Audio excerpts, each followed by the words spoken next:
Hello good morning बच्चों, कैसे हो सभी? बढ़िया।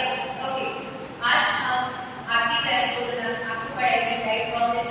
साइंस का आपका फर्स्ट चैप्टर है बायो का, जो एग्जाम के पॉइंट ऑफ व्यू से सबसे ज्यादा इंपॉर्टेंट चैप्टर है और उसको देख के बच्चे घबरा गए। तो घबराने की जरूरत नहीं है।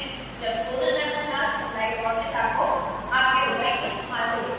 ठीक है, हम इसको पढ़ना स्टार्ट करेंगे और ये बैकग्राउंड में कुछ स्पेशल कैरेक्टर्स बनाए हुए कुछ आपकी तरह होते हैं। लाइक एनिमल्स, आपका फेवरेट एनिमल कौन सा है? मेरे एनिमल यहाँ पे डीमन स्लेयर या फिर कोई और आपका फेवरेट, जो भी फेवरेट है आप कमेंट सेक्शन में मेरे को बताएंगे।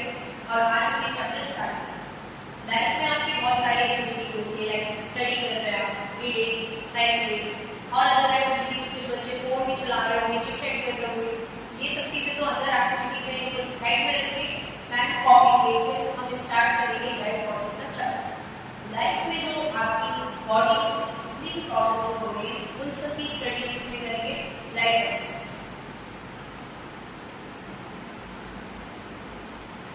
Life process, understanding the life process, mainly ये टॉपिक आपका एनसीईआरटी बेस्ड होगा, जो आपके एग्जाम में आपके लिए बहुत इंपॉर्टेंट होगा। इसका पीडीएफ भी मैं आपको गाइड लिंक दे दूंगी डिस्क्रिप्शन में, जाके आप उसको डाउनलोड कर लीजिएगा या फिर टेलीग्राम चैनल मेरा फॉलो कर लीजिएगा, उस पे आपको इसका पीडीएफ मिल जाएगा।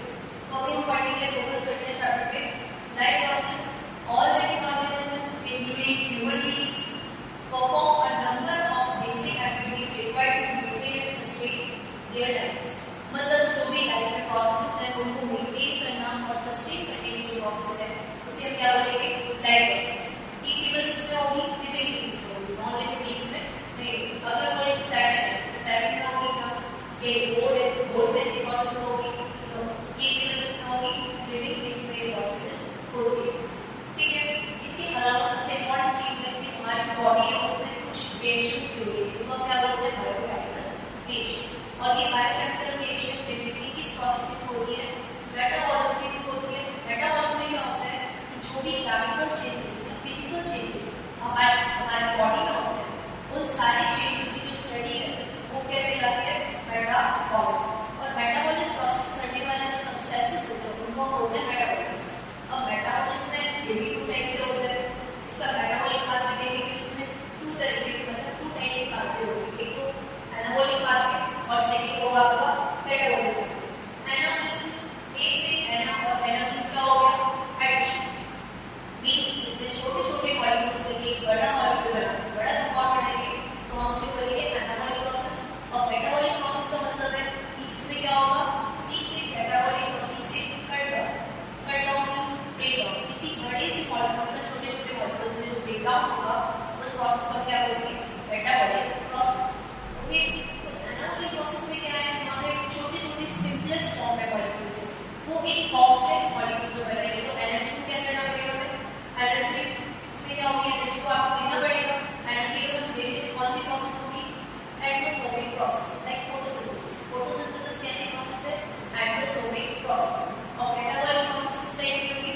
इसमें बड़े मॉलिक्यूल का छोटे-छोटे मॉलिक्यूल का ब्रेकडाउन होगा, मतलब एनर्जी क्या होगी? रिलीज होगी। एनर्जी रिलीज होगी, इस टाइप की प्रोसेस है एक्सोथर्मिक रिएक्शन।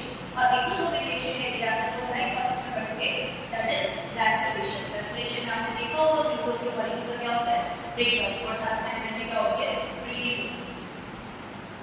आगे वहाँ पे कुछ क्राइटेरिया केवल से आपके एनसीईआरटी में दिए एक लाइफ रहने के लिए, मतलब जीवित रहने के लिए, जिंदा रहने के लिए कौन-कौन से प्रोसेसेस हैं जो एक लिविंग ऑर्गेनिज्म की बॉडी में होना चाहिए। लाइक सबसे फर्स्ट इसमें न्यूट्रिशन की प्रोसेस, सेकंड होगा रेस्पिरेशन, थर्ड ट्रांसपोर्टेशन और फोर्थ नंबर पे एक्सक्रीशन है। एंड इसके बाद control and coordination, growth and development, movement and locomotion. ये सारी प्रोसेस जिस भी ऑर्गेनिज्म के अंदर होती है वो ऑर्गेनिज्म कैसे होगी? Living, alive. न्यूट्रिशन की प्रोसेस क्या होती है? Process by which organism obtain and utilise nutrients, मतलब जिसमें हम फूड को क्या करते हैं? ऑब्टेन करते हैं और उसका यूटिलाइजेशन करते हैं, उस प्रोसेस को बोलेंगे न्यूट्रिशन। रेस्पिरेशन क्या होगा? Respiration the process by which अब जो आपने फूड लिया उस फूड से उस फूड को किसमें कन्वर्ट करेगा? एनर्जी में कन्वर्ट करेगा। एनर्जी में जो कन्वर्जन होगा, ब्रेकडाउन होगा ग्लूकोज का, वो प्रोसेस क्या होगी? रेस्पिरेशन। इसके बाद ट्रांसपोर्टेशन, अब जो हमने खाना खाया एनर्जी में कन्वर्ट हो गया। एनर्जी में कन्वर्ट होने के बाद क्या होगा? Other organs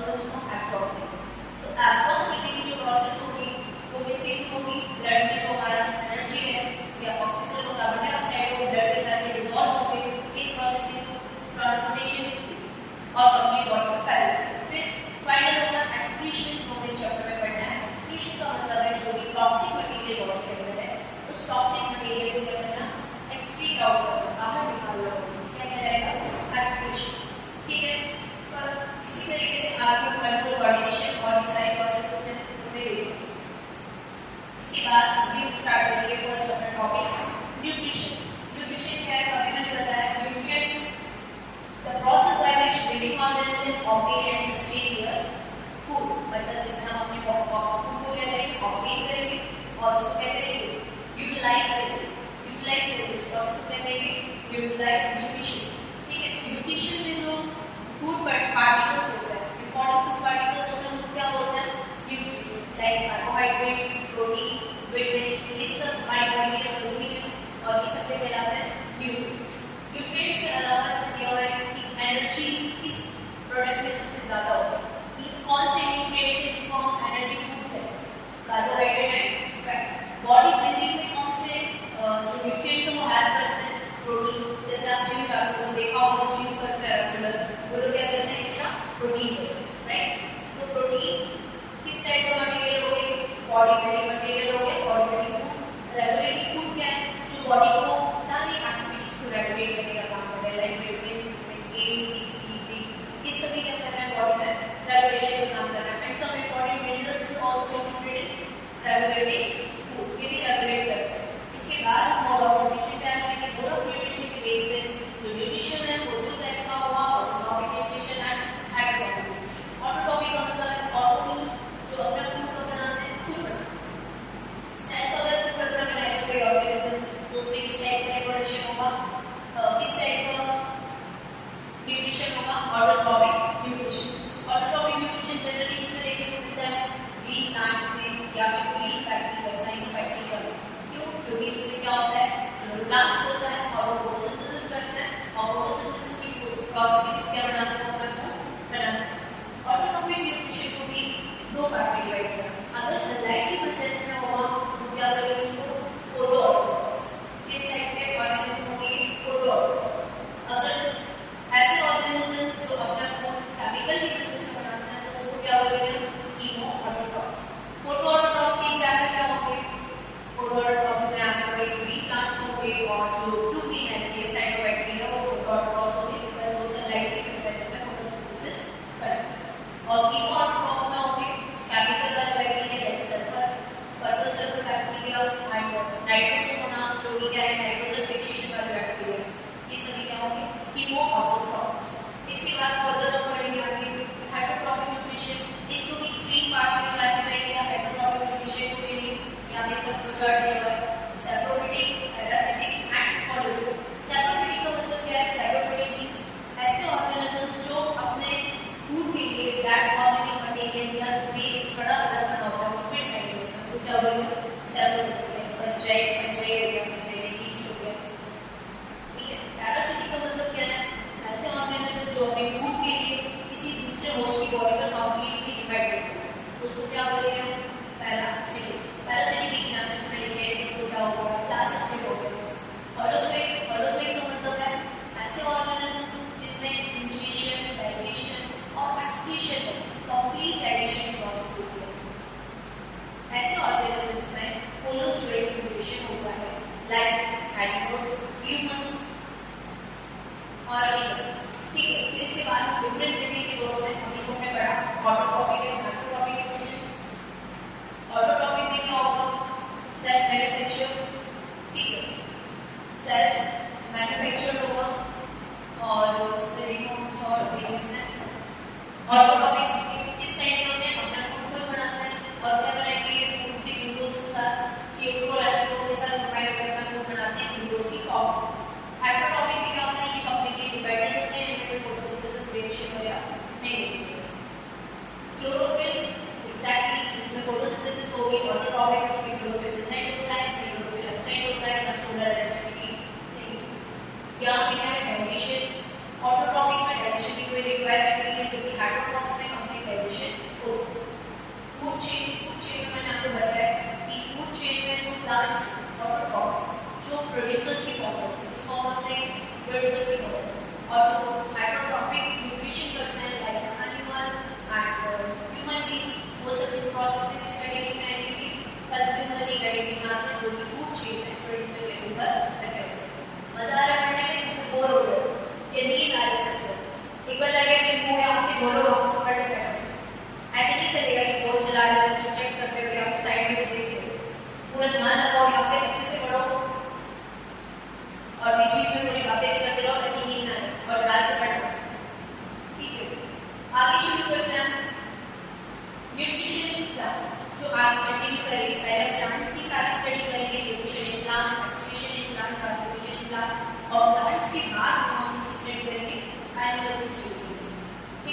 photosynthesis first process nutrition में होती है, जो कि आपको पता है कि ऑटोट्रॉपिक न्यूट्रिशन में ऑटोट्रॉपिक न्यूट्रिशन जो होता है वो होता है ग्रीन प्लांट्स में होता है, और इसमें जो प्रोसेस है सबसे पहले फूड के फॉर्मेशन के लिए होती है photosynthesis. The process by which green plants convert solar energy into chemical energy. क्या होता है फोटोसिंथेसिस में? सोलर एनर्जी को किस में कन्वर्ट कर रहे हैं? केमिकल एनर्जी में कन्वर्ट करते हैं और ग्लूकोज बनता है। प्लांट्स इसको किस फॉर्म में लेते हैं? ग्लूकोज को स्टार्च की फॉर्म में। इसमें जो साइट है जहाँ पे फोटोसिंथेसिस रिएक्शन होती है वो कौन सी साइट है? ड्यूसोफिल सेल्स। ड्यूसोफिल सेल्स में क्लोरोप्लास्ट की रिएक्शन होगी। रिएक्शन में क्या होगा? रिएक्शन में जो एनवायरनमेंट की कार्बन डाइऑक्साइड है वो किसके साथ? वाटर मॉलिक्यूल के साथ मिलकर क्या बनाती है? ग्लूकोज का मॉलिक्यूल बनाती है। साथ में ऑक्सीजन गैस का होता है रिलीज। अब यहाँ देखिए तो क्या हो रहा है? कार्बन डाइऑक्साइड का यहाँ पे क्या हो रहा है? रिडक्शन। कार्बन डाइऑक्साइड का क्या हो रहा है? रिडक्शन। और जो वाटर मॉलिक्यूल है ये ऑक्सीजन में कन्वर्ट हो रहे हैं, ऑक्सीडेशन हो रहे हैं। ठीक है, अब पूछा जाए कि ऑक्सीजन कैसे है? तो ये ऑक्सीजन वाटर मॉलिक्यूल की फोटोलिसिस से आती है। फोटोलिसिस ऑफ वाटर मॉलिक्यूल जो होता है उसमें हाइड्रोजन और ऑक्सीजन गैस मिलती है। तो यहाँ पे जो ऑक्सीजन का फॉर्म है वो किससे आया है? H2 से। इसके बाद में आगे देखो, अब अगर पूछा जाए कि फोटोसिंथेसिस है उसकी मेन रिक्वायरमेंट क्या है, तो मेन रिक्वायरमेंट मतलब जिससे वो रिएक्शन स्टार्ट हो रही है, सबसे इंपॉर्टेंट क्या है? सनलाइट होगी, कार्बन डाइऑक्साइड, वाटर और उसके साथ में क्लोरोफिल इंपॉर्टेंट है, ताकि क्लोरोफिल की प्रेजेंस में क्या होगी? रिएक्शन। तो अभी भी पूछा जाए इसमें मेन रिक्वायरमेंट्स क्या है, तो मेन रिक्वायरमेंट्स जो रॉ मटेरियल है वो ये होगी। ठीक है, सनलाइट की प्रेजेंस में स्प्लिटिंग होगी और कार्बन डाइऑक्साइड की प्रेजेंस में क्या होगा? स्टोमेटामाइन एसिड शेप होगा। ठीक, इसके बाद में हम एक क्वेश्चन देखते हैं। ओके, तो ये क्वेश्चन हम जो है स्लाइड में देखो, the process by which green plants make their own food. क्या आंसर होगा इसका? क्या आंसर होगा? फोटोसिंथेसिस। वेल, आगे देखते हैं next. Which of the following is not a raw material? अभी मैंने आपको लिखा है कि raw material कौन से, अब आपको इसमें नॉट लिखा है कौन सा रॉ मटेरियल नहीं है। कार्बन डाइऑक्साइड, वाटर, क्लोरोफिल और सनलाइट, ये सब मेन रिक्वायरमेंट थी, मतलब ये रॉ मटेरियल है, बट ऑक्सीजन यहाँ पे रॉ मटेरियल नहीं है।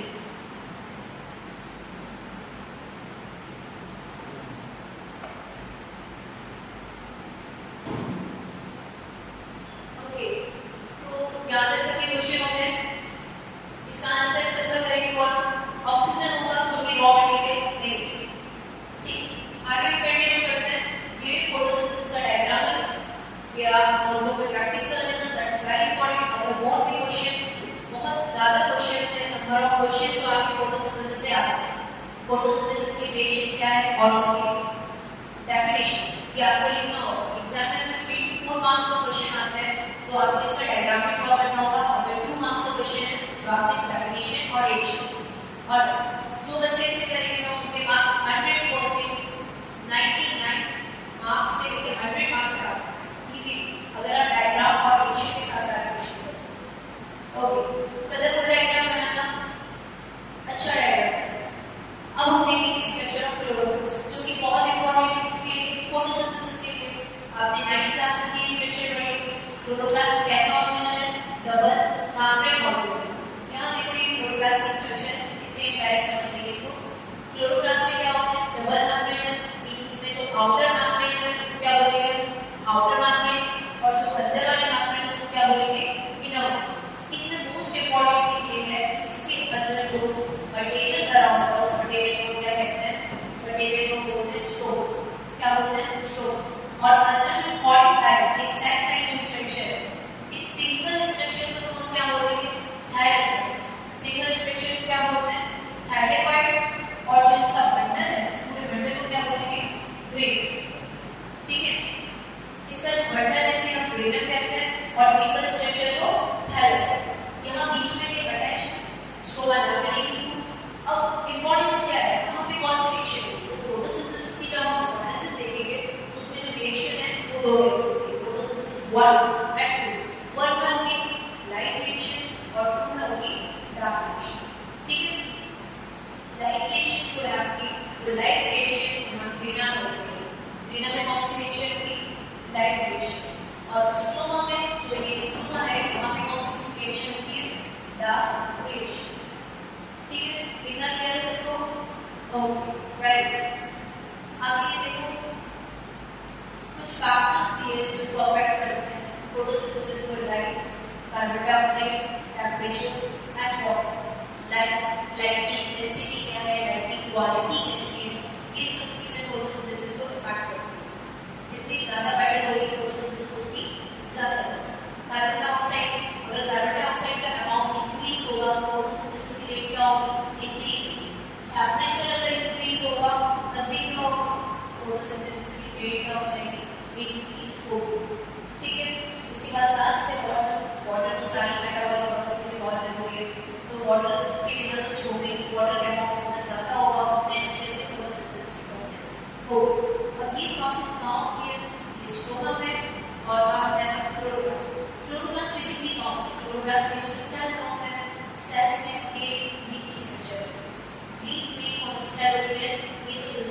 लीफ का जो ये सेंटर पार्ट है इसे हम क्या बोलते हैं, मिड। बीच में जो लाइन होती है इसे क्या बोलते हैं, मिड।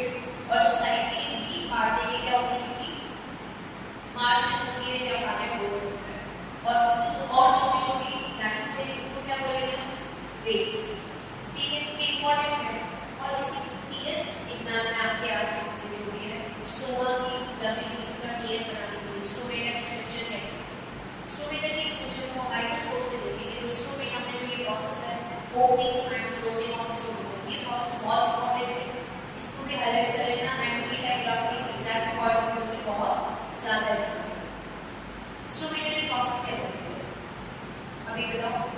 स्टोमेटा की प्रोसेस, जब पानी का एब्जॉर्प्शन ज्यादा हो, वाटर का एब्जॉर्प्शन क्या होगा ज्यादा, वाटर की जो एब्जॉर्प्शन की प्रोसेस उसे क्या बोलते हैं, ट्रांसपिरेशन। ट्रांसपिरेशन जब ज्यादा होगा तो रूट्स में क्या होगा, प्रेशर। रूट प्रेशर की वजह से वाटर ऊपर आएगा, लीफ में जाएगा, और लीफ की सेल में जैसे ही पानी आएगा वैसे ही क्या होगा, वो सेल जो है मेसोफिल सेल्स, उसमें जो गार्ड सेल है, एक टिश्यू की स्ट्रक्चर से क्या बोलते हैं, गार्ड्स। कौन सी सेल है, गार्ड सेल में वाटर भरने के लिए क्या होती है, पूरी टर्सेट हो जाती है। टर्सेट होने की वजह से क्या होगा, स्टोमेटा ओपन हो जाएगा। अगर गार्ड सेल से पानी निकले मींस वाटर की कमी होगी, वाटर इवैपोरेशन ज्यादा हो गया, तो ये जो इनर वॉल है क्या हो जाएगी, श्रिंक हो जाएगी और गार्ड से वापस से क्लोज हो जाएगी। मतलब गार्ड जो स्टोमेटा की गार्ड सेल है कैसे हो जाएगी, जब ये फूली हुई है तो इसको क्या बोलेंगे, टर्सेट गार्ड सेल। और जब पानी निकल गया, श्रिंक हो गई, उसको बोलेंगे फ्लैश गार्ड सेल। तो यहाँ opening of stomata and this is closing of stomata. This diagram is very important. ये डायग्राम आप प्रैक्टिस कर लेना बिकॉज ये डायग्राम आपका एनसीईआरटी में है और एग्जाम में भी कई बार पूछा गया है। ठीक है, तो जो इंपॉर्टेंट चीज है मैं बात करा रही हूँ, पैन कॉपी आप लेके बैठो, अपनी एनसीईआरटी को भी साथ में लेके बैठो और उसको मार्क करो। ये मैंने कंप्लीट प्रोसेस की है, ये आपको पीडीएफ मिल जाएगा opening and closing of stomata.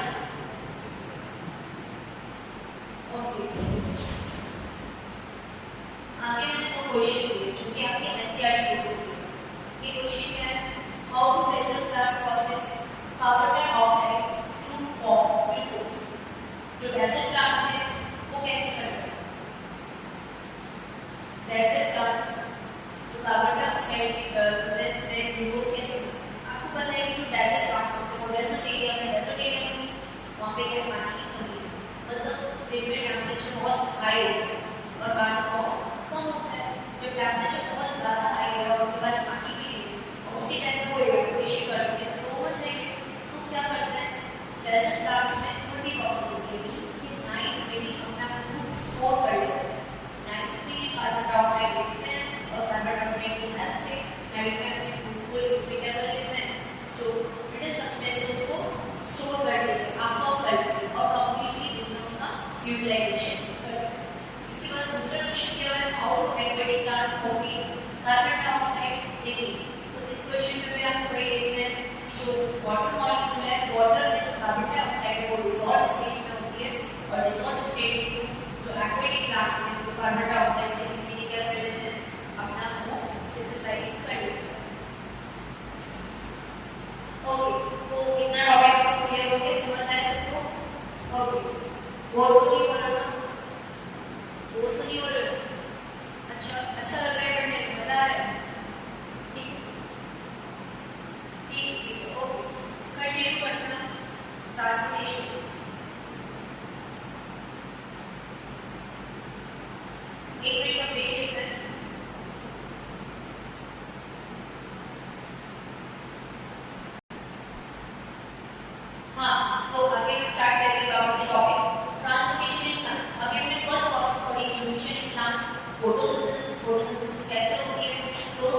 Storage हमने देखा। अब हम कंटिन्यू करेंगे ट्रांसपोर्टेशन। ट्रांसपोर्टेशन जो प्लांट्स में है वो वेस्कुलर बंडल की हेल्प से होता है। और प्लांट्स में कितने टाइप के बंडल्स होते हैं? 2 टाइप के। आपने प्रीवियस 9th क्लास में पढ़ा होगा ये जाइलम और फ्लोएम। तो प्लांट्स में जो वाटर और मिनरल्स का ट्रांसपोर्ट करता है वो किसका काम है? जाइलम का वर्क है। और फ्लोएम का वर्क क्या है? फ्लोएम का वर्क है फ्रूट को प्लांट के अदर पार्ट्स तक पहुंचाने का। ठीक है, तो यहाँ हम कंटिन्यू देखेंगे इसको। जाइलम में देखेंगे water and mineral, water and mineral and dissolve mineral from the root up to the leaves. और इसमें जो मैकेनिज्म होगी, जाइलम की जो मैकेनिज्म होगी ये पैसिव प्रोसेस है। Passive process water and mineral का ट्रांसपोर्ट होता है। और जो वाटर है वो रूट प्रेशर से रूट से कहाँ जाता है? स्टेम से होता हुआ लीव्स में और पूरे बॉडी में फैल जाता है। इसमें सबसे इम्पोर्टेंट चीज है आपको इस डायग्राम में कोई चीज समझनी होगी। ये डायग्राम इसमें दिख रहा है जाइलम टिश्यूज है, इसमें जो वाटर और मिनरल का ट्रांसपोर्ट है वो ऊपर की तरफ होगा। मतलब कैसा है? यूनिडायरेक्शन। जबकि जो प्लांट्स है इसमें फ्लोएम है, फ्लोएम में जो ट्रांसपोर्ट है ये 2 डायरेक्शन में आपको दिख रहा है, ऊपर की और नीचे, राइट? तो फ्लोएम में जो ट्रांसपोर्ट है फूड का वो कैसे होगा? By direction. ऐसा ट्रांसपोर्ट होगा ये बाई डायरेक्शन। और इसमें जो ट्रांसपोर्ट है वो कैसा होगा? Unidirection. जाइलम के थ्रू जो ट्रांसपोर्टेशन है उसको क्या बोलते हैं? जाइलम के थ्रू जो वाटर और मिनरल का ट्रांसपोर्टेशन होता है उसे हम ट्रांसपोर्टेशन है। और ट्रांसपोर्टेशन की जो प्रोसेस है वो किसके थ्रू होती है? जाइलम में ट्रांसपोर्टेशन विल बी थ्रू। और जो प्लांट्स में फूड की ट्रांसपोर्ट की जो प्रोसेस है उसे क्या बोलते हैं? फूड के ट्रांसपोर्ट की जो प्रोसेस है उसे हम ट्रांसपोर्टेशन है। ओके, समझ आया सबको? ठीक। अब आगे मैं आपको 30 सेकंड का टाइम दूंगी, क्वेश्चन रीड करना है और इसका आंसर देना। ओके,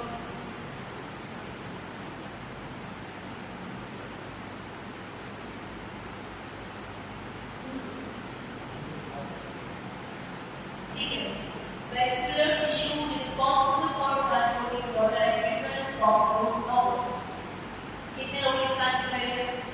ओके, इसका तो राइट आंसर होगा जाइलम। इस जाइलम के थ्रू जो वाटर है और मिनरल है उसका ट्रांसपोर्टेशन किसके थ्रू होता है? जाइलम के थ्रू। सिंपल था तो ज्यादा नहीं तो जो भी मैंने पढ़ा है उसके through.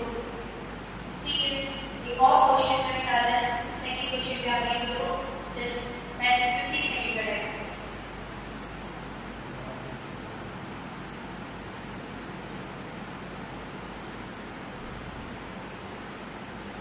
Okay, transportation of food from leaves to other part of the plant is called. Food का जो transportation है वो किस प्रोसेस से होता है? उस प्रोसेस को क्या कहते हैं? फूड में जो ट्रांसपोर्ट, फूड का ट्रांसपोर्ट जो प्लांट में हो रहा है उस प्रोसेस को क्या कहेंगे? ट्रांसलोकेशन। हाँ, जितने बच्चों ने भी दिया करेक्ट आंसर है आप कमेंट सेक्शन में सारे आंसर्स देते जाइए। A B C करके आप कमेंट सेक्शन में करते जाओ, जिन्होंने आंसर गलत दिया है वो भी करते जाओ। ओके, ये डायग्राम आप चाहो तो बना भी सकते हो नोटबुक पे, आपको पीडीएफ बुक से बना लो। आगे ये डेफिनेशन दी गई है ट्रांसपोर्टेशन की। ट्रांसपोर्टेशन अभी थोड़ी देर पहले मैंने आपको बताया कि जो इवैपोरेशन होता है क्या है? It is a biological process where water is lost in the form of water vapour from the aerial part of the plant through storage. Evaporation की जो प्रोसेस है इसको बेटा की थ्रू होती है, उस प्रोसेस को क्या बोलते हैं? ट्रांसपिरेशन। ओके, ट्रांसपिरेशन की जो मैकेनिज्म है, mechanism of transpiration, the process followed by the system of drawing evaporation referred to the cohesion tension theory. Cohesion tension theory क्या है? दो टाइप की फोर्सेस होती हैं, cohesion force और एक adhesion force. Cohesion force होता है सेम मॉलिक्यूल्स को, लाइक वाटर के मॉलिक्यूल्स से जो सेम मॉलिक्यूल्स हैं उनके बीच में फोर्स होगा cohesion, और जाइलम की वाटर के बीच में फोर्स होगा वो होगा adhesion. तो cohesion adhesion force के थ्रू और ट्रांसपिरेशन के थ्रू क्या होगा? वाटर का एब्जॉर्प्शन होगा। फर्स्ट स्टेप जो है वो वाटर का एब्जॉर्प्शन है, जो कि रूट से भी होगा, स्टेम से भी होगा। सेकंड स्टेप ये होगा acid of shape. Acid of shape का मतलब है पानी का ऊपर चढ़ना। तो पानी किसकी वजह से ऊपर चढ़ रहा है? एक तो इवैपोरेशन हो रहा है, इवैपोरेशन की वजह से इवैपोरेशन में कौन हेल्प कर रहा है? ये जो एडिसिव और कोहेसिव फोर्स है वाटर के मॉलिक्यूल को ऊपर ले जाने के लिए फोर्स डाल रहा है, और साथ में ट्रांसपिरेशन भी क्या कर रहा है? पानी को ऊपर की तरफ खींच रहा है। तो इवैपोरेशन की प्रोसेस, ये तीन प्रोसेस हैं जो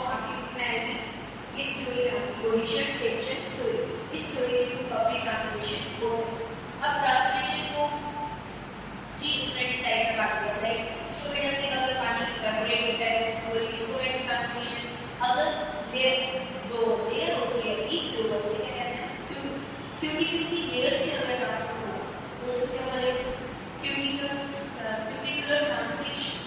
लैटिसेंस क्या होते हैं? लैटिसेंस जो स्टैप में छोटे छोटे पोर्स होते हैं उनको क्या कहते हैं? लैटिसेंस। अगर लैटिसेंस से वाटर क्या होगा? इवैपोरेट होगा, उसको बोलेंगे लैटिकुलर ट्रांसपोर्टेशन। ओके, अब यहाँ तक मैं कंप्लीट कर दिया। अब एक क्वेश्चन और करेंगे, 10 सेकंड का टाइम है आपको, क्योंकि आप इसको अच्छे से रीड कर लो और फटाफट से आंसर मुझे कमेंट सेक्शन में। ओके,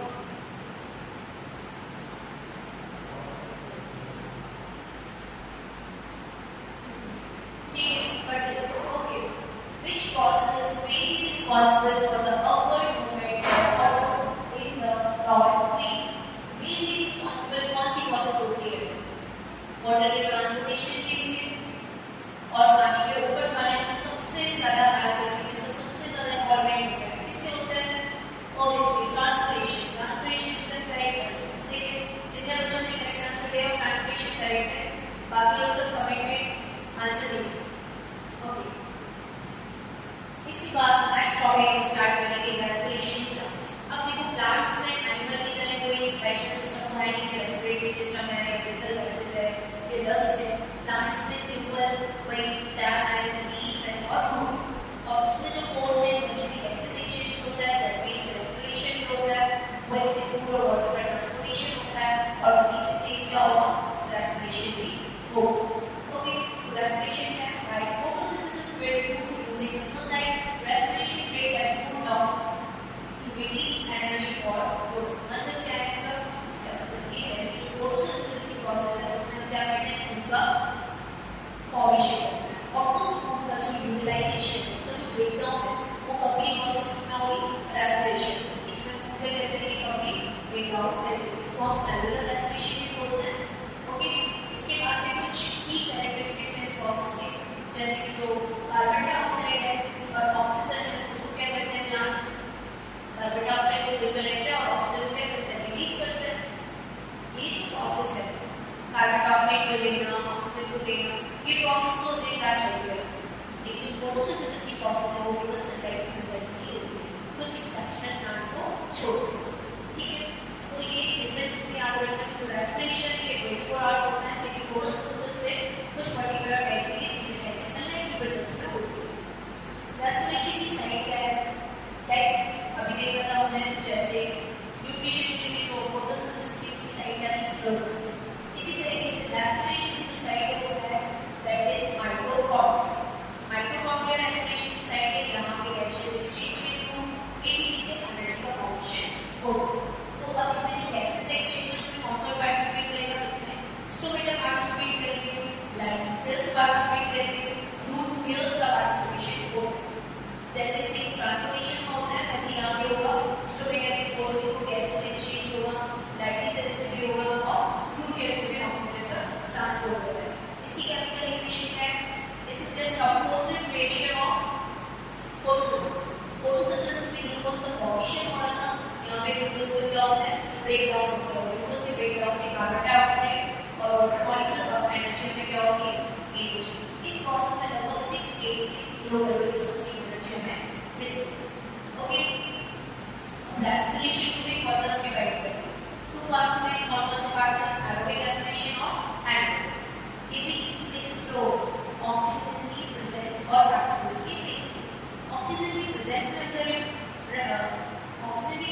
अगर रेस्पिरेशन होगा तो उसको क्या बोलेंगे? Aerobic respiration. अगर ऑक्सीजन की एब्सेंस में होगा तो इसको क्या कहेंगे? Anaerobic respiration. इसको हम कुछ डिफरेंस भी इस तरीके से देख सकते हैं ना, एग्जाम में इसका डिफरेंस बहुत ज्यादा पूछा जाता है। और एरोबिक एनारोबिक रेस्पिरेशन प्लांट्स और कुछ ऑर्गेनिजम्स लाइक एनिमल्स पंचायत में होते हैं। एरोबिक रेस्पिरेशन में यहाँ देखो ये मॉलिक्यूल बेस पे पढ़ाया है, कैसा लग रहा है आपको? अच्छा, ओके, इसके साथ आपको बहुत अच्छे से समझ आ गया। इंटरेस्टिंग, ये ऑक्सीजन मॉलिक्यूल का स्ट्रक्चर है। हाँ, ये ऑक्सीजन मॉलिक्यूल की यहाँ पे क्या है? एरोबिक में रिक्वायरमेंट होगी, यहाँ मैंने लिखा है रिक्वायर्ड।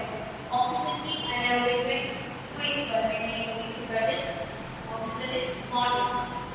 यहाँ पे जो ग्लूकोज है, कार्बोहाइड्रेट्स है, उसका क्या हो जाएगा? कंप्लीटली ब्रेकडाउन होगा, जबकि यहाँ पे इसका कंप्लीट ब्रेकडाउन नहीं, इनकम्प्लीट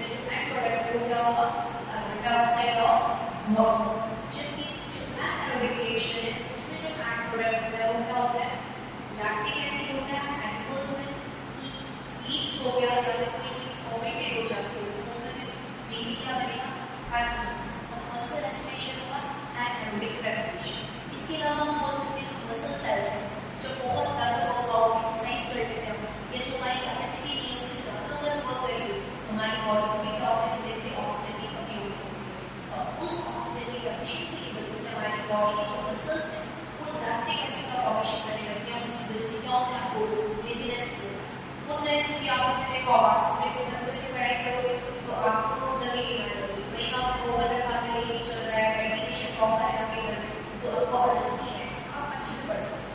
तो कोशिश करो हमेशा वेंटिलेशन रूम में ओपन करो या एसी में या फिर गेट या विंडोज को ओपन करके शांति से अच्छे से स्टडी करो ताकि ऑक्सीजन प्रॉपर है बॉडी में और आप अच्छे से स्टडी करो। और इसके बाद में इसकी लोकेशन देखिए, जो एनारोबिक रेस्पिरेशन है ये कौन एरोबिक रेस्पिरेशन साइटोप्लाज्मिक माइक्रोबियल दोनों का होता है, जबकि जो एनारोबिक रेस्पिरेशन है ये केवल इसका होगा साइटोप्लाज्म। ठीक, इसके बाद स्पीड देखो, जो बैक्टीरिया वगैरह है उनका बहुत फास्ट स्पीड होती है, वैसे तो चाहे रिप्रोडक्शन हो या ग्रोथ हो रही है वो भी फास्ट हो रही है और यहाँ पे रेस्पिरेशन भी है वो भी क्या होगा, फास्ट होगा। लेकिन जो ह्यूमन बीइंग्स है या फिर जो लिविंग है जिसमें एरोबिक रेस्पिरेशन हो रहा है, एरोबिक रेस्पिरेशन की जो स्पीड होती है उसको होती है रेस्पिरेशन है एक्शन। इसके बाद में जो नेक्स्ट होगा वो हमारे एग्जांपल ह्यूमन प्लांट्स और एनिमल होते हैं, एरोबिक्स में होता है एनारोबिक बैक्टीरिया, यीस्ट और इसके अलावा मैंने आपको बताया जो ओवर मसल्स होते हैं वहाँ पे भी क्या होगा, एनारोबिक रेस्पिरेशन। तो यहाँ हमारा ये रेस्पिरेशन कंप्लीट होता है प्लांट्स का। इसके बाद नेक्स्ट टॉपिक स्टार्ट करेंगे एक्सपिरेशन। बोर तो नहीं हो रहा, नींद आ रही है तो वापस से अपना मुंह धो लो, बैठने के लिए बैठ जाओ सब अच्छे से, कॉपी पेन लेके और बीच बीच में थोड़ा पानी वानी पी लिया करो, मैं भी पीऊंगी थोड़ा बहुत, ठीक है। बाकी चिट चैट या फोन वोन चला के माइंड को डाइवर्ट करता है, रिलैक्स होने के लिए ब्रेक के लिए बस पानी पी लो, थोड़ा सा उठ के घूम लो, उसके बाद वापस आके अपनी सीट पे बैठो।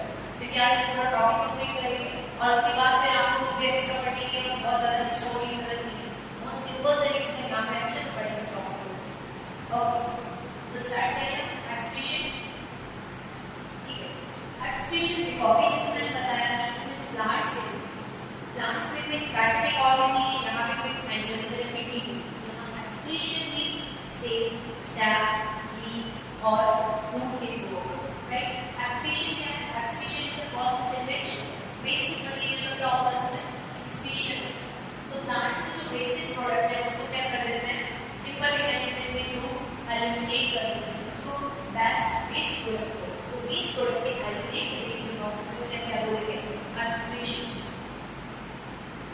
अब एक्सक्रीशन के लिए जो इंपॉर्टेंट चीज में पूछी जाती है कि एक्सक्रीशन के जो मेथड्स हैं किस किस मेथड से एक्सक्रीशन होता है। गैसियस वेस्ट के थ्रू होता है एक्सक्रीशन, जैसे डिफ्यूजन बाय इंस्ट्रूमेंट ऐसे डिफ्यूजन हो जाएगा, जो भी गंदगी है या जो वेस्ट प्रोडक्ट है इसकी जरूरत नहीं है प्लांट को या एनिमल से एक्सक्रीट रिमूव हो। इसके बाद ट्रांसपिरेशन, ट्रांसपिरेशन प्रोसेस में आपको बताइए वाटर का क्या और इवेपोरेशन है, तो जो भी एक्स्ट्रा वाटर है उसको भी वो क्या कर देगा, एक्स्ट्रा या वेस्ट प्रोडक्ट को एक्सट्रीट कर देगा। स्टोरेज एंड शेड के थ्रू भी अगर पौधा उसको रिक्वायरमेंट नहीं है तो झड़ जाएगा या मुरझा जाएगा, ये स्टोर कर लेगा। वेटिशन क्या है, स्टेम रूट्स है उसके जो पोर्स होता है उस पोर्स से भी क्या हो जाएगा, पानी का एक्सक्रीशन हो जाएगा, पानी एक्सक्रीट हो जाएगा वेटिशन के प्रोसेस में, रूट से भी एक्सक्रीशन होगा और वेटिशन, ये सारी प्रोसेस हैं इसमें एक्सक्रीशन प्लांट। तो इतनी इंपॉर्टेंटली आप याद रखना कि किस प्रोसेस में एक्सक्रीशन प्लांट में होता है। ओके, अब एक क्वेश्चन और करेंगे एक्सक्रीशन से रिलेटेड। ये क्वेश्चन सब इंपॉर्टेंट है, आपके प्रीवियस ईयर बोर्ड में आए हुए क्वेश्चंस हैं, लेकिन मैंने वही क्वेश्चन यहाँ पे डिस्कस किए जो कहीं ना कहीं आपके एग्जाम्स में है। ओके, क्वेश्चन है जो the following is not a method of excretion in plant, कौन सा मेथड नहीं है प्लांट में एक्सक्रीशन का। ओके, हाँ जल्दी से सोच के बताइए, कमेंट सेक्शन में बताइए। ठीक, देखते हैं फर्स्ट यहाँ पे दिया है शेडिंग ऑफ लीव्स, अभी मैंने बताया था शेडिंग कर सकते हैं एक्सक्रीशन, एक्सक्रीशन टू स्टोमेटा, बिल्कुल स्टोमेटा के थ्रू गैसेस का होता है। इसके बाद एक्सक्रीशन टू यूरियम, क्या यूरियम प्लांट में बनता है, प्लांट में जो एक्सक्रीशन है वो यूरिया के थ्रू होता है। Storage of waste in vacuums, vacuum में डेफिनेटली स्टोरेज वैक्यूम्स में होता है, यहाँ जो रॉ आंसर है वो होगा यूरिया, यूरिया के थ्रू प्लांट्स में नहीं एनिमल में होता है, बिल्कुल एनिमल में प्लांट्स में होता है, ये आंसर से क्या क्लियर है, कोई एक्सेप्शन नहीं, बाकी सारे ऑप्शन है। ओके, नेक्स्ट क्वेश्चन देखेंगे process by which plant remove excess water is called. कौन सी प्रोसेस जिसमें सबसे ज्यादा एक्सेस में वाटर को रिमूव कर सकते हैं। ऐसी सेम क्वेश्चन एक आगे भी है कि सबसे ज्यादा ट्रांसपोर्टेशन किस प्रोसेस के थ्रू होती है। वही प्लस वही कनेक्ट कर रहा है, इसको थोड़ा सा दिमाग आपको लगाना है, सही आंसर आ गया।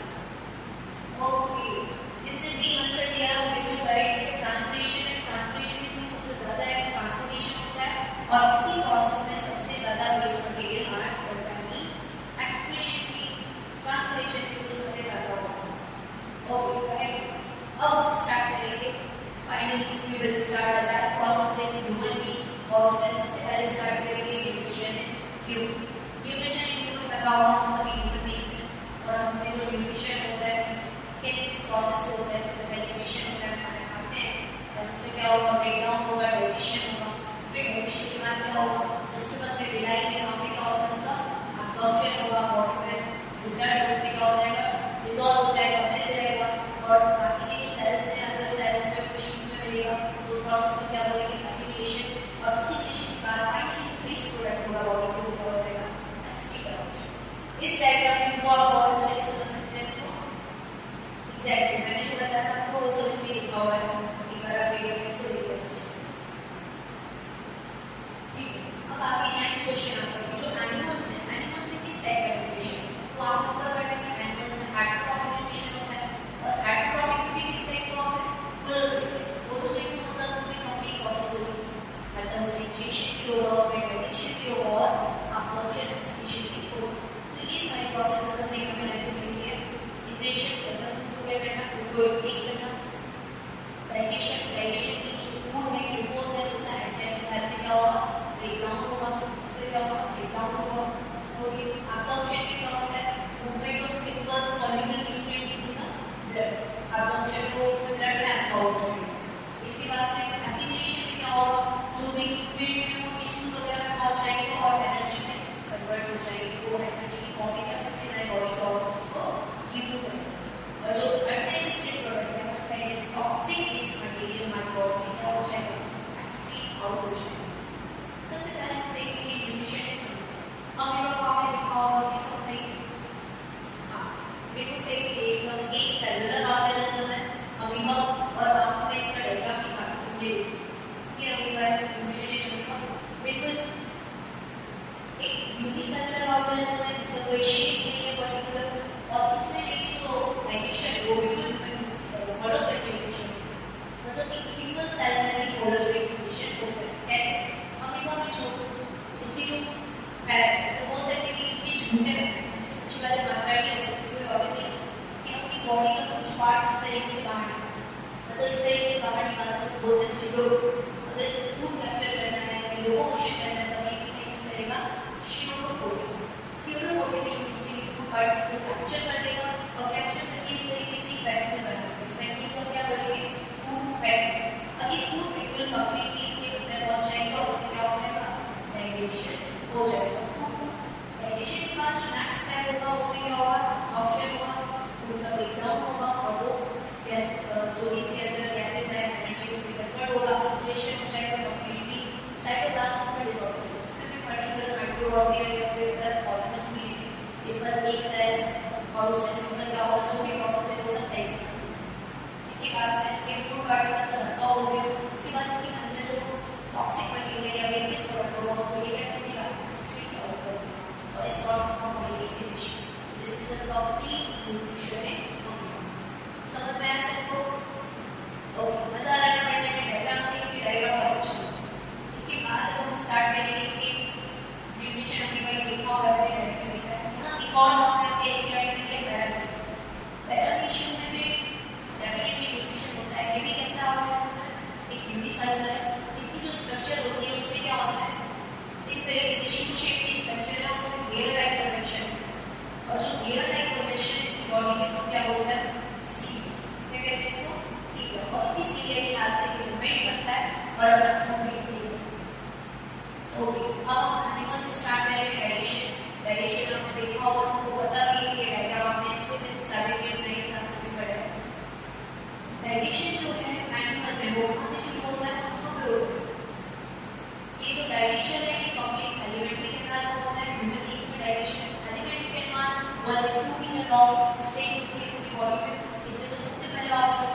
गिवन ऑर्डर या ऐसा कुछ एंजाइम्स होंगे वो इसका ब्रेकडाउन करेंगे और ये कंप्लीटली कहाँ जाएगा हमारी स्मॉल इंटेस्टाइन। तो मैक्सिमम जो डाइजेशन है वो वहाँ पे होगा स्मॉल इंटेस्टाइन और जो अनडाइजेस्टेड मटेरियल होगा वो पूरा इसमें इकट्ठा हो जाएगा लार्ज इंटेस्टाइन में और एंड इसके थ्रू क्या कर देंगे एक्सक्रीट आउट करोगे जो भी वेस्टेज या टॉक्सिक मटेरियल में डाइजेशन करते हैं।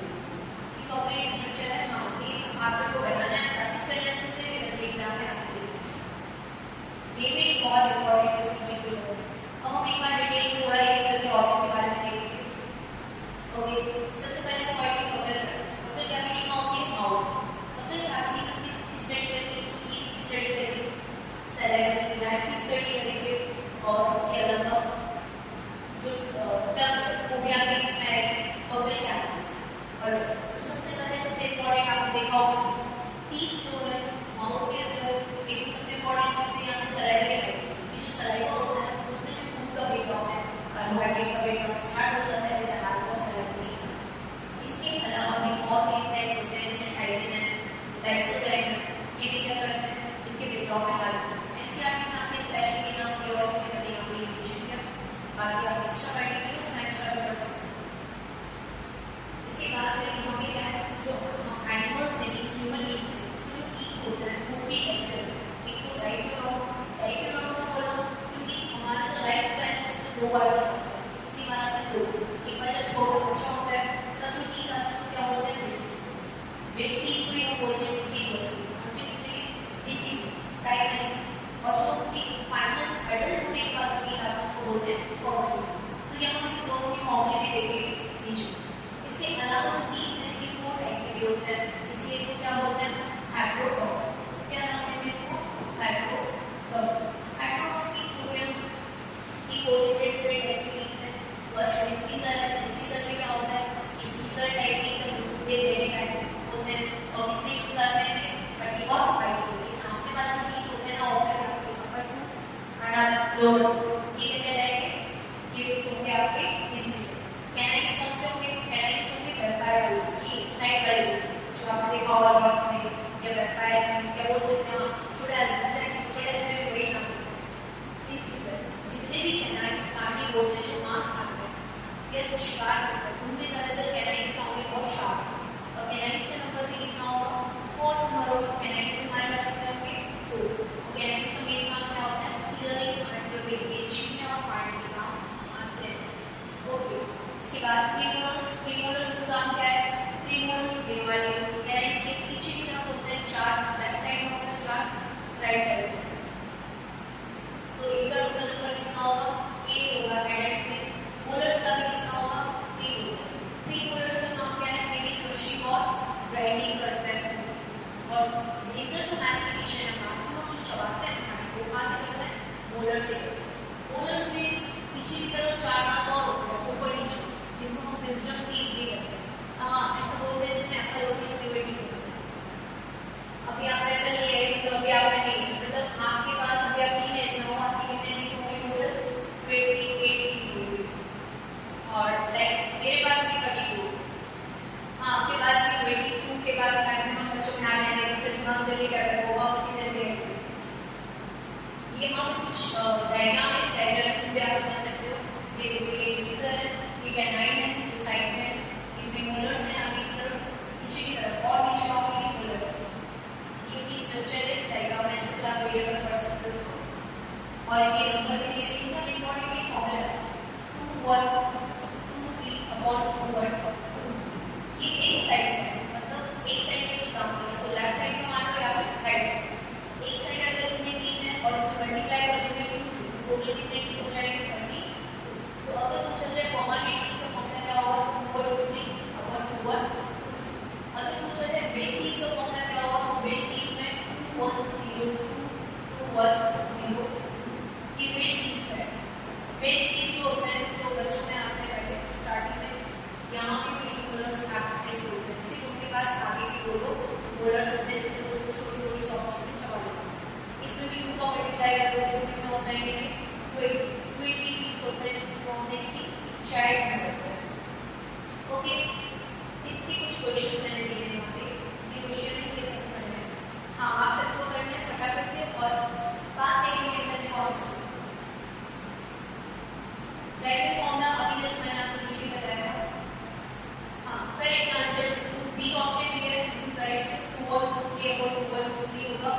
मल्टीप्लाई कैसे कर देंगे हम 2 से कर देंगे, ये एडेड नंबर का फॉर्म होगा। करेक्ट। एक और क्वेश्चन मैंने इसी साइड में दिया है आपके, where is the direction of starch very in the human body, human body में जो डायरेक्शन है वो कहां से शुरू हो जाता है? अच्छा हाँ, कुछ बच्चे सही आंसर दे रहे हैं, तो हाँ correct answer exactly mouth buccal cavity से ये डायरेक्शन शुरू हो जाती है। ठीक, इसी में हम आगे कंटिन्यू करते हैं। टीथ हो गया, टीथ के बाद डायरेक्शन जो है वहां पे होगा ईसोफेगस। बकल कैविटी के बाद जो मैंने बताया था फैरिंक्स में फूड आएगा, फैरिंक्स में फूड पाइप में, और फूड पाइप में क्या होगा? फूड पाइप में क्या होगा? ईसोफेगस। ठीक, ईसोफेगस, ईसोफेगस कौन सी स्ट्रक्चर है बताइए? फूड पाइप है, फूड पाइप में भी क्या होता है? फूड का लिक्विड फ्लूइड, मतलब जो एलिमेंट्री कैनाल है उसमें मसल्स होती है, और वो मसल्स है प्रेशर के थ्रू क्या करती है? रिदमिक मूवमेंट करती है, जिससे फूड क्या होता है? इजीली फूड पाइप के थ्रू स्टमक में आ जाता है, और इस मूवमेंट को क्या बोलते हैं? Peristaltic movement. हाँ, ये तीन याद रखना, एनसीईआरटी में हाईलाइट, इसको हाईलाइट करने में क्वेश्चन में पूछ सकते हैं पेरिस्टाल्टिक मूवमेंट कहाँ होता है? तो पेरिस्टाल्टिक मूवमेंट इस तरह से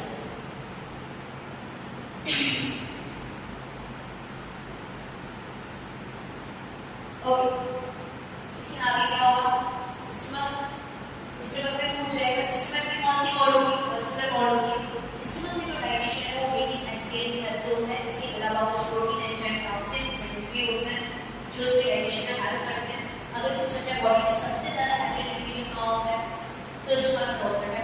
आपको जो एसिडिटी होती है यहाँ पे पीएच होता है वॉल पॉइंट से, जब हमारा फूड डाइजेस्ट नहीं होता है और लंबे टाइम तक स्टोर है तो ये एसिड का रिफ्लेक्शन क्या होगा? ज्यादा हो जाएगा, और उसकी वजह से आपको एसिडिटी फील। तो इस एसिडिटी को बैलेंस करने के लिए जरूरी है कि आप हेल्दी तो हेल्दी डाइट अगर आप लेंगे तो सारी चीजें बैलेंस रहेगी, और उसको जो म्यूकस की लेयर है वो भी खत्म नहीं होगी। एब्सेंट है कि इसका डाइजेशन क्या आता है? आपसे प्रोटीन का डाइजेशन क्या आता है? म्यूकस, म्यूकस मैंने बताया ये जो एलिमेंट्री कैनाल है उसकी जो लाइनिंग है वो किसकी बनी होती है? म्यूकस की बनी होती है। इस लाइन, ये लाइनिंग कहाँ पे होगी? तो ये लाइनिंग स्टमक में होगी। इसके बाद जो फूड है स्टमक से कहाँ जाएगा?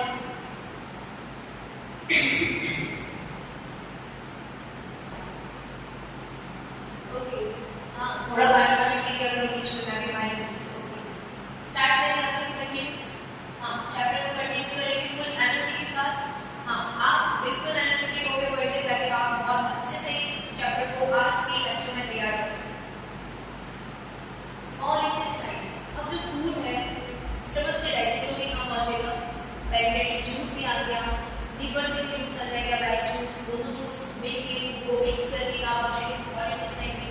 और स्मॉल इंटेस्टाइन में अब कंप्लीटली कार्बोहाइड्रेट्स, फैट्स और सबका डाइजेशन हो जाएगा। ठीक है, स्मॉल इंटेस्टाइन में क्या होगा? The site of the complete digestion is known as small intestine. Small intestine में कार्बोहाइड्रेट, प्रोटीन एंड फैट्स का कंप्लीट डाइजेशन हो जाएगा।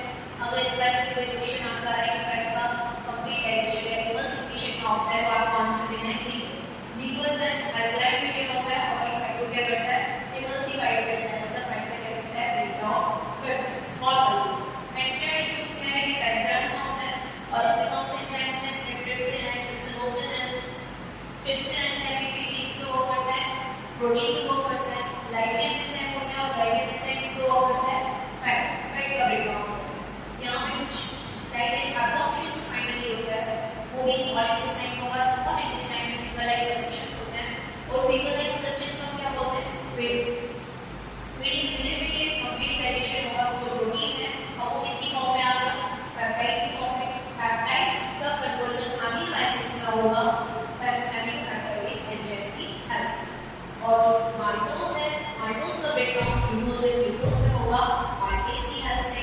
सिमिलरली फैट्स का डाइजेशन जो है फैट्स का ब्रेकडाउन फैटी एसिड ग्लिसरॉल की फॉर्म में होगा, इसी फॉर्म में ट्रांसफॉर्म करते हैं, और ये इसकी हेल्प से होगा ब्रेकडाउन लाइपेज की हेल्प से।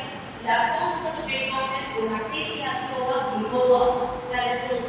और सुक्रोज का ब्रेकडाउन ग्लूकोज और फ्रक्टोज में होगा, सुक्रेज की हेल्प से। करेक्ट। और बाकी में अनडाइजेस्टेड जो फूड होगा वो कहाँ पहुंच जाएगा? हमारा लार्ज इंटेस्टाइन, और लार्ज इंटेस्टाइन में डाइजेस्टेड फूड क्या हो जाएगा? Stream out. Yes, it is all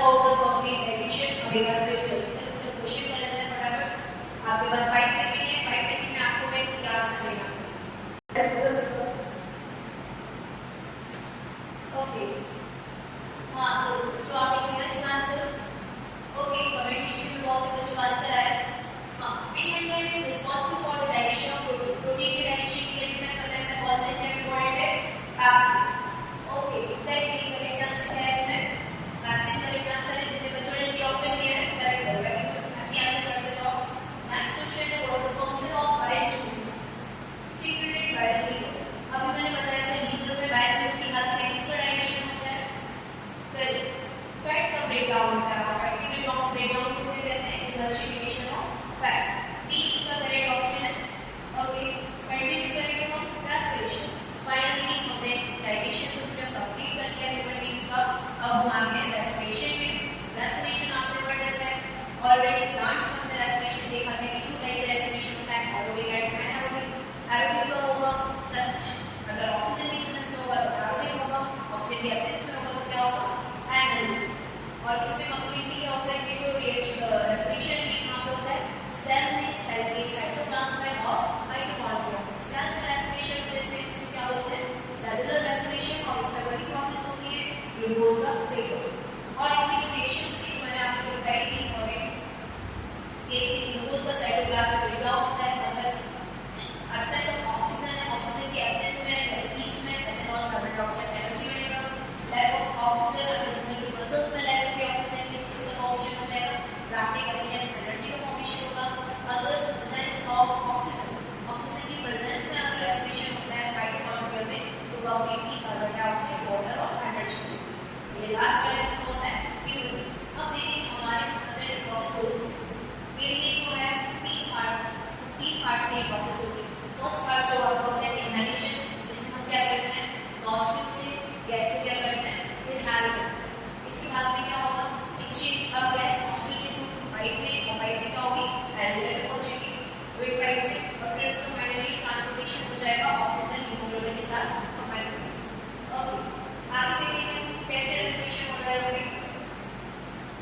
ये क्या होगा ये भूत जैसे कहते हैं एनिमल और ह्यूमन सुकून।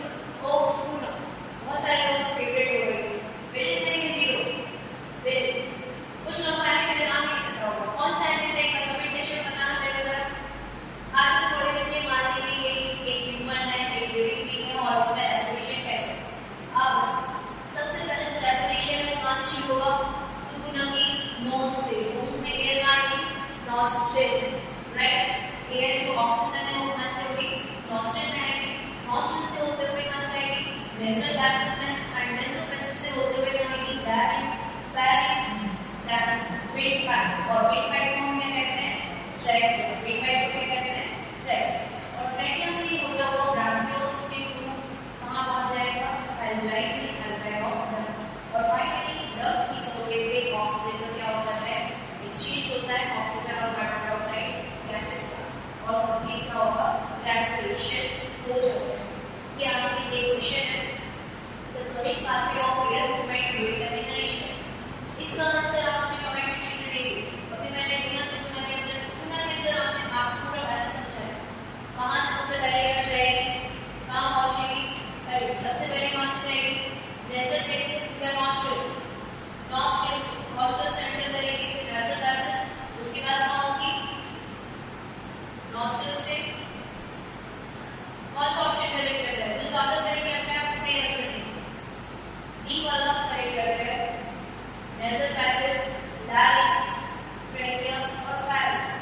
नहीं, पहले फैरिंक्स आएगा फिर ट्रैकिया आएगा, ये गलत होगा आपका। Pharynx then trachea. डी वाला ऑप्शन आपका एकदम करेक्ट है। जितने बच्चों ने बी आंसर किया है बिल्कुल करेक्ट। समझने के लिए सुकूना काफी है, सुकूना से समझ लिया ना तो बस समझ आ जाएगा। हाँ मजा आ रहा है ना, कैरेक्टर्स देख के मजा आ रहा है, फेवरेट कैरेक्टर है आप लोगों के। Okay, what is the next question है what is the respiratory pigment human beings. Human beings में जो रेस्पिरेटरी पिगमेंट है क्या होता है, लाइक प्लांट्स में रेस्पिरेटरी पिगमेंट क्या था क्लोरोप्लास्ट। ह्यूमन बीइंग्स में होता है हीमोग्लोबिन। हीमोग्लोबिन के साथ ही कंबाइन होकर ऑक्सीजन और कार्बन डाइऑक्साइड पूरी बॉडी के ऑर्गन्स में टिश्यूज में क्या होती है पहुंचती है। तो haemoglobin is the correct answer. इसके बाद नेक्स्ट प्रोसेस जो हम ह्यूमन में पढ़ेंगे that is transportation, and transportation of blood is also known as circulation. इसमें हम हार्ट की स्टडी करेंगे, और हार्ट की जो स्टडी करेंगे उसमें आपको पता है कि स्टडी में सबसे पहले ब्लड क्या है, ये एक कनेक्टिव टिश्यू है, करेक्ट कनेक्टिव टिश्यू है जो कि हेल्प करता है इसमें transportation of food, transportation of gases, oxygen and carbon dioxide. And blood का जो पंपिंग होती है वो कहाँ पे होती है हार्ट पे होती है। हार्ट क्या है, अगर हार्ट के बारे में पूछे it is a muscular organ with 4 chambers, में 4 चैम्बर होते हैं, और इन 4 चैम्बर्स के बीच में क्या होता है सेप्टम्स होते हैं। 4 चैम्बर, अपर 2 चैम्बर्स क्या होते हैं मॉलिक्यूल, और नीचे के 2 चैम्बर्स होते हैं जो बड़े साइज में बड़े होते हैं वो क्या होते हैं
एक्सेप्शन है pulmonary artery and pulmonary veins, उसमें जस्ट अपोजिट होता है। पल्मोनरी आर्टरी से डीऑक्सीजनेटेड ब्लड कैरी होता है और पल्मोनरी वेन से ऑक्सीजनेटेड ब्लड कैरी होता है।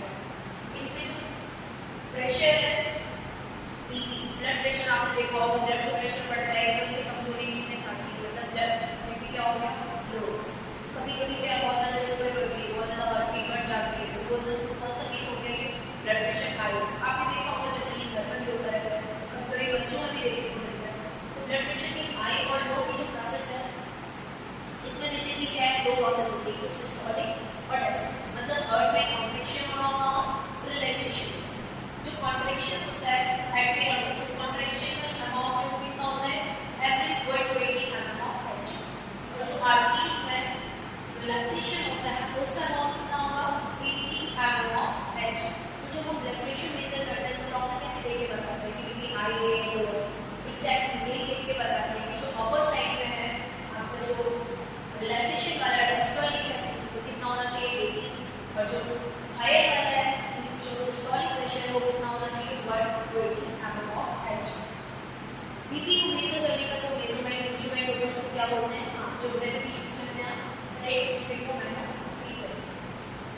इसके बाद में नेक्स्ट क्वेश्चन आपके यहाँ दिया हुआ है normal diastolic blood pressure in normal hearty adult. अभी मैंने आपको बताया डायस्टोलिक का मतलब है रिलैक्सेशन, रिलैक्सेशन में कितना प्रेशर होना चाहिए। अभी आपको ये बताया डायस्टोलिक प्रेशर, रिलैक्सेशन में कितना होना चाहिए 80 एमएम ऑफ एच। करेक्ट, ये आंसर यहाँ पे करेक्ट होगा। कमेंट बॉक्स में जो आता है वो कमेंट में बताते जाएंगे। वैसे भी कमेंट देखती। ओके, हार्ट एंड सर्कुलेशन में आप स्टार्ट करते हैं। हार्ट में क्या लिखा है, हार्ट फ्लो चार्ट है, ये मैंने आपको बता दिया, इसका oxygenated deoxygenated blood carry out होता है। इसके अलावा हार्ट की वॉल है जो हम कार्डियक वॉल बोलते हैं, इसकी जो स्टडी की जाती है वो कार्डियक साइकिल में, और जो इसको स्टडी करते हैं जिसमें जो डॉक्टर्स होते हैं उनका भी नाम क्या होता है कार्डियोलॉजिस्ट। हार्ट में जो सर्कुलेटरी सिस्टम है उसको क्या बोलेंगे human circulatory system. Hearts act as a central pump with the right side receiving deoxygenated blood from the body and left side pumping oxygenated। मतलब B की जो deoxygenated blood है वो right side में होगा और जो oxygenated blood है वो left side से अदर बॉडी पार्ट में पहुंच जाएगा। यहाँ पे पल्मोनरी सर्कुलेशन का दिया है, अगर जो ब्लड का सर्कुलेशन है पल्मोनरी वेन्स और पल्मोनरी आर्टरीज के थ्रू होगा तो हम उसको बोलेंगे पल्मोनरी सर्कुलेशन, और आर्टरीज और अदर कैपिलरीज और वेन्स की हेल्प से अगर सर्कुलेशन होगा उसको क्या बोलेंगे systematic circulation. Venous returns veins के थ्रू होगा ये जो भी वेस्टेज वगैरह है वेनस पावर के थ्रू। आगे क्वेश्चन ये हुआ which blood vessel carries deoxygenated blood to lungs. Deoxygenated blood कौन कैरी करता है। अभी मैंने आपको बताया कि answers aorta, pulmonary artery, pulmonary veins, ये मैंने हाँ कमेंट सेक्शन में आप आंसर देंगे। करेक्ट, बहुत अच्छे कुछ अच्छे सही आंसर्स देंगे। ओके, इसके जो आंसर है जो करेक्ट आंसर होगा डीऑक्सीजनेटेड ब्लड। वैसे आर्टरीज हमेशा ऑक्सीजनेटेड ले जाती है पर पल्मोनरी आर्टरीज केवल एक ऐसी आर्टरी है जो हमेशा ब्लड कैरी करती है डीऑक्सीजनेटेड ब्लड।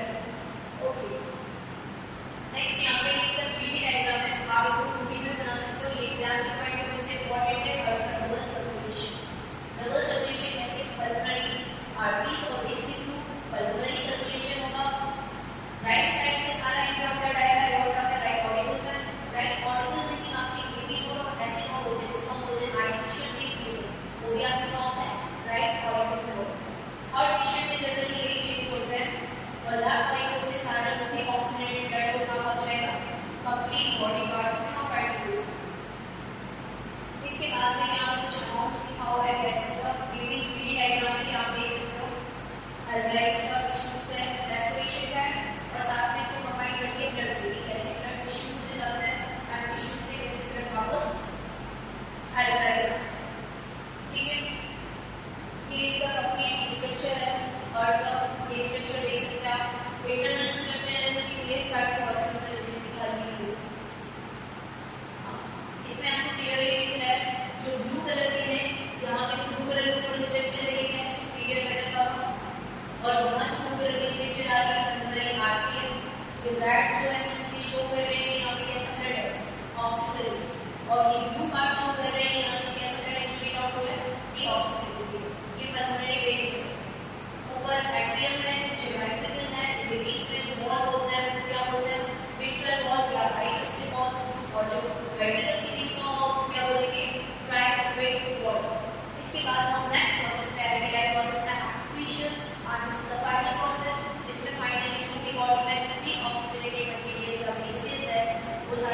क्या हो जाएगा माइनस के थ्रू एक्सक्रीट आउट हो जाएगा।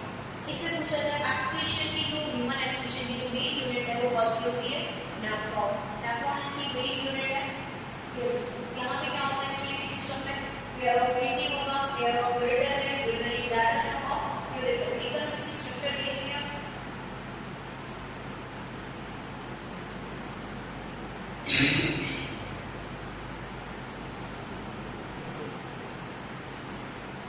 ओके, हाँ पानी पी लिया करो, बीच में जरूरी है क्योंकि हमने कंटिन्यूअस बहुत बड़ा अपनी लाइफ में प्रोसेस का सबसे बड़ा चैप्टर पढ़ा है और आगे हम जो लास्ट फाइनल प्रोसेस पढ़ने जा रहे हैं इस चैप्टर में ये है एक्सक्रीशन इन ह्यूमन।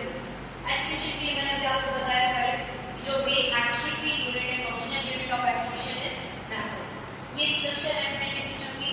यहाँ पे जो क्या है किडनी शेप स्ट्रक्चर है जिसको क्या बोलते हैं वीन शेप स्ट्रक्चर है जिसको क्या बोलेंगे किडनी और pair of kidney, pair of ureter जो किडनी को किससे कनेक्ट करता है ब्लैडर से कनेक्ट करता है, ये ब्लैडर है एंड लास्टली यूरेटर है जहाँ पे फाइनली क्या होगा एक्सक्रीट आउट हो जाएगा। यहाँ इंपॉर्टेंट किडनी है, यहाँ पे क्या होता है ब्लड जो भी है उसका फिल्ट्रेशन। जनरली लोगों में देखने को मिलता है हेमोडायलिसिस प्रोसेस जो आपका एनसीईआरटी का डायग्राम भी दिया है। हेमोडायलिसिस में क्या होता है जो लोगों का ब्लड है वो यूरिन में मिक्स होता है तो उसके लिए क्या होता है उनका डायलिसिस मतलब ब्लड को फिल्टर किया जाता है ताकि यूरिन उसमें मिक्स हो। तो प्रोसेस में ये होती है किडनी में। किडनी में भी हमने दो टाइप के आपको देख रहे होंगे, एक रीनल आर्टरीज जो कि यहाँ पे क्या है ब्लड लेके आ रहे हैं प्योर और क्या हुआ है रीनल वेन्स। तो जो रेड वाला पार्ट है ऑक्सीजनेटेड ब्लड है और जो ब्लू वाला है ये है डीऑक्सीजनेटेड। ये कंप्लीट आपका एक्सक्रीशन होगा। इसकी जो इम्पोर्टेंट पार्ट है नेफ्रॉन के वो आप एक बार नेफ्रॉन का डायग्राम भी देखते हैं जो इम्पोर्टेंट है आपके एग्जाम की पॉइंट ऑफ व्यू से। ये कंप्लीट डायग्राम नेफ्रॉन के डायग्राम में क्या है यहाँ पे जो फिल्ट्रेशन है वो कहाँ से शुरू होता है glomerulus. Glomerulus is a flat structure, एक कप के जैसी स्ट्रक्चर होती है उसको क्या बोलते हैं ओवेन्स कैप्सूल। इस ओवेन्स कैप्सूल के अंदर एक ग्लोमेरुलस है। ग्लोमेरुलस फिल्ट्रेशन रेट अप्रॉक्सिमेटली होती है 180 लीटर पर डे, मतलब पर डे में 180 ml लीटर समथिंग क्या होगा आपकी जो यूरिन है उसका फिल्ट्रेशन होता है। यहाँ से जो आर्टरियोल्स निकल रहे हैं वो बोलेंगे डिफरेंट आर्टरियोल्स और एफरेंट आर्टरियोल्स। यहाँ से जो ये ट्यूब निकल रही है इसको बोलेंगे आप पीसीटी प्रॉक्सिमल कन्वोल्यूटेड ट्यूब और जो ऊपर की तरफ जा रही है इसको बोलेंगे डीसीटी। जो ऊपर से नीचे की तरफ है इसको क्या कहेंगे DCT distal convoluted tube. DCT से थोड़ा सा दूर है और पीसीटी ट्यूब इसके पास होगी प्रॉक्सिमल। इसके अलावा यहाँ पे एक और लूप जैसी स्ट्रक्चर दिख रही है आपको। ये जो लूप जैसी स्ट्रक्चर है इसको बोलते हैं लूप ऑफ हैंडल। नीचे की तरफ आ रहा है डिसेंडिंग लूप ऑफ हैंडल, ऊपर की तरफ जो जा रही है इसको बोलेंगे असेंडिंग लूप ऑफ हैंडल। इसके अलावा जो ब्लड है वो यहाँ वासा रेक्टा के थ्रू भी जा रहा है, वासा रेक्टा में भी बोलेंगे ऊपर की तरफ और नीचे की तरफ। असेंडिंग लूप के बाद जो यूरिन है वो कहाँ पहुंचेगी डीसीटी और डीसीटी के बाद फाइनली कलेक्टिंग डक्ट और कलेक्टिंग डक्ट से जो यूरिन है वो आपका एक्सक्रीट आउट हो जाएगा। तो यहाँ आपका ये चैप्टर कंप्लीट होता है एक्सक्रीशन का। इसमें भी आपके एक क्वेश्चन दिए हैं, इसके आंसर चाहिए। हाँ, आप अपने क्वेश्चन आंसर लिखिए। Functional unit of the human kidney is called. सबसे पहले मैंने ये क्वेश्चन आपसे पूछा था कि फंक्शनल यूनिट कौन सी है, उसकी स्ट्रक्चर अभी दिखाई गई। करेक्ट आंसर बच्चे करेक्ट आंसर दे रहे हैं कमेंट सेक्शन में nephron. Nephron is correct answer, functional unit nephron. इसके बाद एक और क्वेश्चन दिया है जिसमें प्रॉपर इसका पाथवे दिया हुआ है। अभी मैंने समझाया। अब ये क्वेश्चन आपका होमवर्क होगा कि होमवर्क में आपको करना है और मेरे को कमेंट सेक्शन में तुरंत बताना है एग्जैक्टली डायग्राम में देखते हुए। इसके अलावा कुछ और क्वेश्चंस भी दिए हैं जो आपको ये होमवर्क ही करना है। आपको मैं पीडीएफ टेलीग्राम पे दूंगी, अपना टेलीग्राम चैनल फॉलो कर लेना जिससे आपको कंप्लीट पीडीएफ मिलेगा। वहाँ से ये सारे क्वेश्चंस आपको मिल जाएंगे। ये क्वेश्चंस मोस्ट इंपॉर्टेंट है जो कि आपके बोर्ड एग्जाम्स में आए हुए हैं। ये फ्रीक्वेंटली आस्क्ड डायग्राम जो कि जनरली हर ईयर में रिपीट होते हैं और आते रहते हैं। ह्यूमन डाइजेस्टिव सिस्टम का डायग्राम जो हमने सबसे पहले बनाया। Second human respiratory system. Third दिया हुआ है cross section of human heart. Human heart का जो इंटरनल स्ट्रक्चर है वो भी आपको सीखना है। स्ट्रक्चर ऑफ नेफ्रॉन जो मैंने सबसे लास्ट में आपको दिखाई थी and instrument of closing and opening. ये भी बहुत बार आया डायग्राम की प्रैक्टिस मोस्ट इंपॉर्टेंट है के लिए। इसके अलावा कुछ एमसीक्यू क्वेश्चन है 1 to 2 मार्क्स की, ये भी मैंने पीडीएफ में डाल दिया ये आप पीडीएफ डाउनलोड करके उसके बाद ये होमवर्क में कर लेंगे। ओके, जिसको तो किसी को कोई